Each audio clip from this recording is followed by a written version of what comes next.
Hola a todos nuevamente, espero que se encuentren muy bien. En este video describiremos a las bestias mitológicas que son descritas en bestiarios y manuscritos medievales entre los siglos XIII y XVI, siendo la tercera parte del bestiario medieval de criaturas mitológicas. Partiremos con el Muscaliet y acabaremos con el Yale. Quiero agradecer a todos quienes han visto los videos anteriores, en especial a la serie de episodios subidos acerca de las bestias según el imaginario medieval. El canal es nuevo y poco a poco más amantes de la historia y la cultura medieval se interesan en el contenido que estamos creando. En próximos episodios acabaremos esta serie dedicada a los bestiarios medievales con un capítulo exclusivo dedicado a insectos, otro dedicado a criaturas portentosas y finalmente terminaremos con piedras preciosas y gemas según los lapidarios y enciclopedias medievales. Ha sido una serie muy entretenida de investigar, considerando las curiosidades, atributos y propiedades que poseen las especies naturales y sobre todo las sobrenaturales. En la Edad Media, ambos mundos forman una unidad en la cosmovisión. La religión cristiana permitió religar y refundir el conocimiento antiguo con las creencias de pueblos diversos que se asentaron en la Europa medieval, dando forma a las tradiciones culturales de las futuras naciones del viejo continente. Bueno, como puedes darte cuenta, hay muchos temas interesantes para comprender la civilización y la historia de Occidente durante la Edad Media. Pero todavía quedan muchas bestias medievales por conocer, así que sin más dilación, comencemos con esta tercera parte del bestiario medieval de criaturas mitológicas. Muscaliet es una bestia que posee cuerpo de liebre, cola de ardilla y dientes como los de un jabalí. En el bestiario de Pierre de Beauvais se dice que tiene cuerpo de liebre, aunque más pequeño que este, patas y cola de ardilla, orejas de una comadreja, hocico de topo, pelo de cerdo y dientes de jabalí. El Muscaliet trepa los árboles y salta de rama en rama gracias a la fuerza de su cola. Cuando escala a través del tronco de un árbol, destroza las hojas y los frutos. Hace su madriguera en un hueco subterráneo en las raíces de los árboles. Su naturaleza es tan cálida que provoca que los árboles se sequen y mueran. Nautilus es una criatura marina similar a un pez que aparece en algunas enciclopedias medievales, como Liber de Natura Rerum de Tomás de Cantimpré y Der Naturemblem de Jacob van Merland. Este singular pez que emerge a la superficie del océano expulsa agua de su cuerpo similar a como lo hacen las ballenas, por un agujero o un tubo. Para navegar, así como lo hacen algunas embarcaciones, levanta una fina membrana entre sus dos primeros brazos para usarla como vela, mientras que los otros dos brazos le sirven de remo. El Nautilus emplea su cola como timón para controlar su dirección. Si se siente amenazado por la proximidad de los pescadores, este pez absorbe agua y se hunde en las profundidades. El nombre Nautilus proviene de una palabra griega que significa marinero. Este pez que se hunde en el fondo del mar pudo servir de inspiración a Julio Verne en su obra 20.000 leguas de viaje submarino, para crear el fantástico submarino llamado también Nautilus. Las nereidas aparecen en algunas enciclopedias medievales, sobre todo en Der Naturemblem. Es curioso y vale destacar que en esta enciclopedia, escrita en neerlandés por Jacob van Merland, aparecen descritos gran parte de los peces y animales marinos que se describen en estos episodios acerca de los bestiarios. El origen de las nereidas se remonta a la mitología griega, donde son las numerosas hijas de Nereo, simbolizan todo lo bueno y bello del océano. En las enciclopedias se dice que son peces con apariencia humana, pero con cuerpos peludos. Sus tristes lamentos se escuchan a gran distancia. El Onocentauro posee la parte superior del cuerpo como la de un hombre y la inferior de un asno salvaje conocido como onagro. Es un ser mitad racional cuando es menester, pero si se siente amenazado, se comporta como una bestia extremadamente salvaje. A menudo, el Onocentauro y la sirena aparecen juntos, tal como se muestra en algunas enciclopedias como la combinación de Natura Rerum y Physiologus CLM 3206 de inicios del siglo XIV, alojado en la Bayerische Staatsbibliothek de Múnich. Estas dos criaturas mitológicas son símbolos de lujuria. Una representación inusual del Onocentauro aparece en el manuscrito adicional MS 11390 de la Biblioteca Británica, copia de la enciclopedia neerlandesa de Der Natuuremblem, ya que esta criatura aparece ilustrada con cabeza de asno salvaje y cuerpo de hombre. Incluso se le muestra siendo observado por San Antonio en el desierto. Otra inusual imagen es la que contiene el comentario bíblico de fines del siglo XV escrito por Nicolás de Lira, donde se observa un Onocentauro hembra siendo atacado por un demonio y un hombre salvaje. La cita bíblica corresponde al libro de Isaías, capítulo 34, versículo 11 al 15, donde se describe cómo el Señor convertirá la tierra de Edom en un desierto desolado, habitado por aves y bestias. Parandrus es una bestia proveniente de Etiopía, que puede cambiar de apariencia, adoptando la forma de su entorno. Tiene un pelaje parecido al de un oso pardo, aunque posee el tamaño de un buey. Posee cabeza de ciervo con prominentes cuernos ramificados. El Parandrus, en ocasiones, es confundido con un reno. Pegaso es un caballo alado que tiene sus orígenes en la antigua Grecia. Se dice que era hijo de Poseidón y de Medusa. Otras fuentes indican que nació de la sangre que chorreó del cercenamiento que hizo Perseo de la cabeza de la gorgona Medusa. Se le describe con el cuerpo de caballo, alas de águila y en ocasiones con cuernos en la cabeza. Zeus, el dios supremo del Olimpo, hizo que Pegaso trajera truenos y relámpagos a la tierra desde el Olimpo. Si bien suele ser asociado al héroe Perseo, que lo monta y vuela sobre él, en realidad Belerofonte debiera ser el héroe ayudado por Pegaso en su misión de acabar con la quimera. El caballo alado se convirtió con el tiempo en una constelación del norte. Pegaso aparece tan solo en algunas enciclopedias medievales.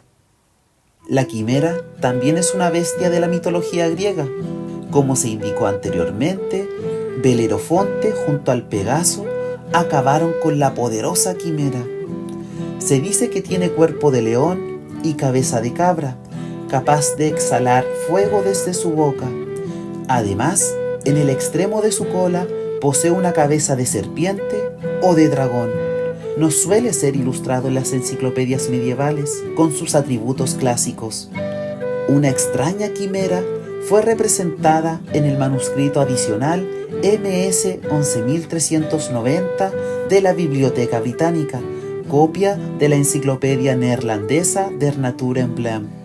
En la miniatura del manuscrito se muestra a la quimera vestida, habiendo sido capturada por un musulmán o sarraceno, que la ofrecerá posteriormente en sacrificio a su dios Alá.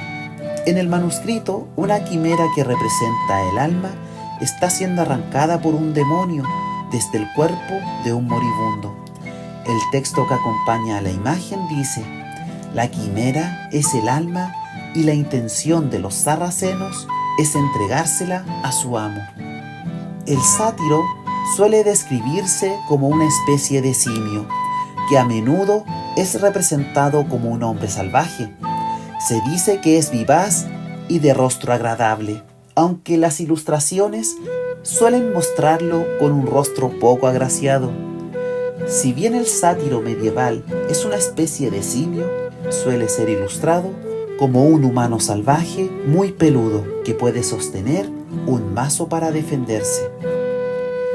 En ocasiones se dice que pertenecen a las monstruosas razas humanas que se creía que habitaban en el este o en Etiopía. El simio sátiro no se parece mucho al sátiro romano tradicional, que suele ser emparentado con el fauno. En una próxima entrega describiremos a los seres que Isidoro de Sevilla identificó como portentos o prodigios en sus etimologías. De esta forma podremos hacer una descripción más acuciosa acerca del fauno romano y muchas otras criaturas sobrenaturales. La sirena tiene cuerpo de mujer de la cabeza hasta la cintura y cola de pez debajo de su cintura en lugar de piernas. Las sirenas son vanidosas y les gusta admirar su propia imagen en un espejo o en el agua. También existen los tritones, que son la versión masculina de las sirenas. A menudo se ilustran con alas en lugar de brazos, siendo esta la primera versión de sirenas griegas. Fuentes antiguas indican que es humana de la cabeza al ombligo y ave de la cintura para abajo. Otras fuentes posteriores, en cambio, indican que es pez de cintura para abajo, como la sirena que todos conocemos en la actualidad. En algunos casos se las describe con patas de ave y cola de pez, como por ejemplo en el bestiario de Philippe de Taon. Las sirenas cautivan a los hombres con su hermoso canto. Los marineros, atraídos por el canto de la sirena, se duermen. De este modo, las sirenas atacan a estos hombres y les desgarran la piel. Cantan cuando hay tormenta, pero lloran cuando hace buen tiempo.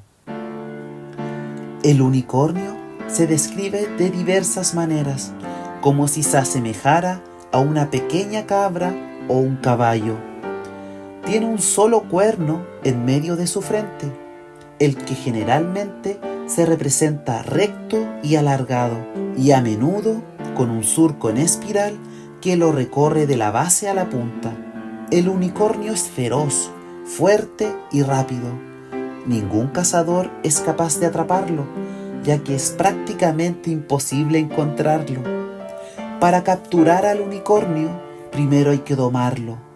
Para captar su atención, se coloca a una joven virgen en su camino en medio del bosque.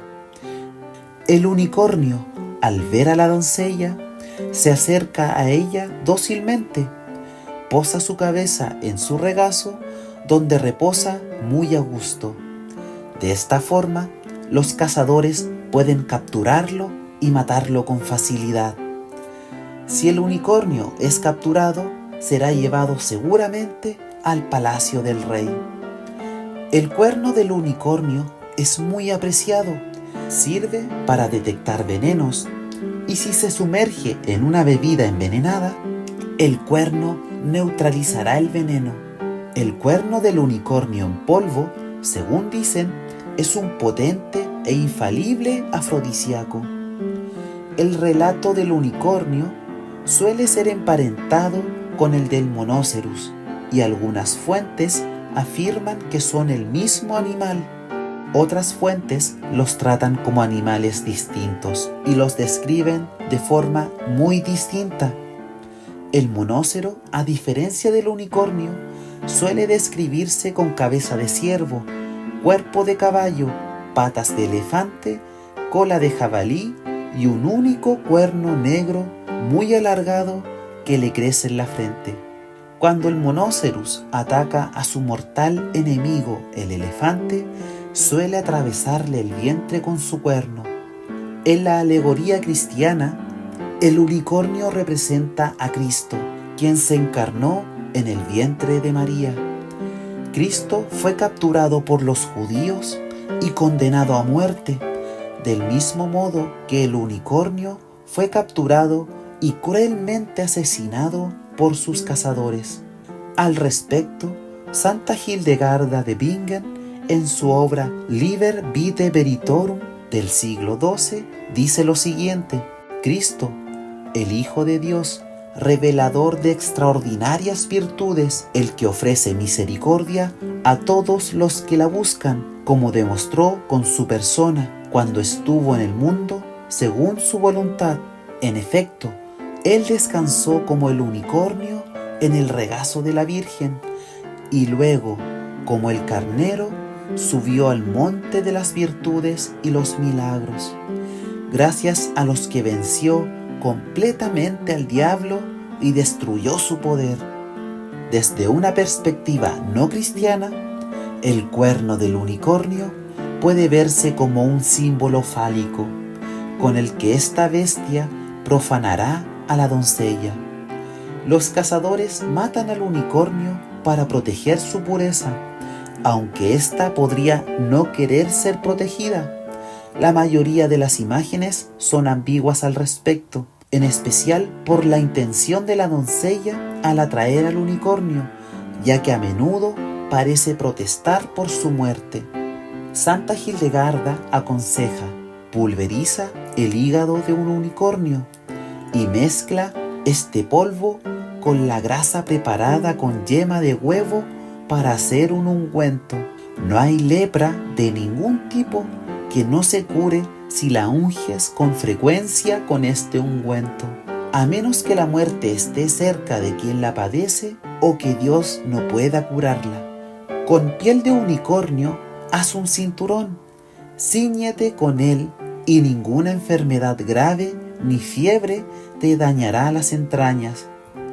Los cuernos del unicornio eran supuestamente conocidos por la gente durante la Edad Media. Sin embargo, los largos cuernos espirales de marfil que vieron eran en realidad el colmillo largo del narval macho, un pequeño cetáceo familiar de las ballenas que se encuentra principalmente en el Ártico. Estos podrían haber sido capturados o encontrados ya muertos por cazadores nórdicos en el mar Báltico o en el océano Ártico, junto a las costas de Noruega. El cuerno se comercializaba en Europa como cuerno de unicornio, entero o en trozos. Los colmillos de narval se ven exactamente igual como la descripción tradicional del cuerno del unicornio medieval. Finalmente, acabaremos con esta tercera parte del bestiario medieval de criaturas mitológicas con el Yale. El Yale es una poderosa bestia que tiene cuernos muy largos y flexibles. Puede mover libremente sus cuernos en cualquier dirección.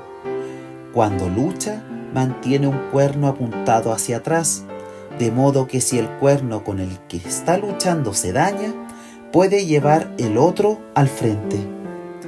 El Yale tiene el tamaño de un caballo, posee una cola similar a la de un elefante y sus mandíbulas son poderosas como las de un jabalí. El basilisco es su mortal enemigo. Si el basilisco encuentra dormido al Yale, lo picará entre los ojos provocando que se le hinchen hasta reventar. Su nombre se asemeja al de una famosa universidad del estado de Connecticut, una de las más prestigiosas del mundo. No obstante, el nombre de esta casa de estudios superiores proviene de su primer benefactor, siendo llamada Universidad de Yale en 1718, en honor a Elihu Yale, un rico hombre de negocios que había amasado su fortuna en la ciudad de Madras, cuando trabajaba en la Compañía Británica de las Indias Orientales. Muchas gracias por llegar hasta el final de este video. Si te gustó, dale like y compártelo con otros amantes de la historia medieval. Si te interesa este tipo de contenido, suscríbete a este canal. Nos vemos en el próximo video. Adiós.